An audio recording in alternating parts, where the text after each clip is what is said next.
Good morning guys. We are walking with Ate Latifa. Hi Ate! Tignan mo naman guys ang kanyang mga bit-bit na baon, takot magutom. Yan. Lalakarin natin hanggang dun sa ating work. Matratry niya ngayon kung gaano kalayo yung aking nilalakad. Sabi niya, ganito daw lagi yung nilalakad ko. Sabi ko, oo. Pero ang sarap ng panahon guys. Malamig yung hangin. Fresh na fresh. Doon kami nanggaling. Doon. Yun.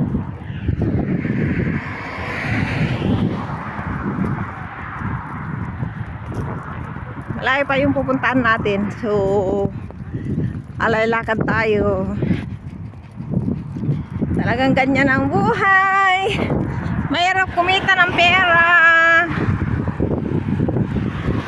Kunting tiis lang, tsaga-tsaga para may pagsuporta sa mga estudyante.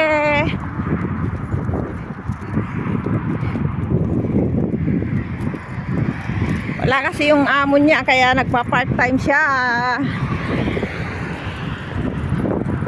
Ay, extra budget. Halika na daw, halika na. Sino daw?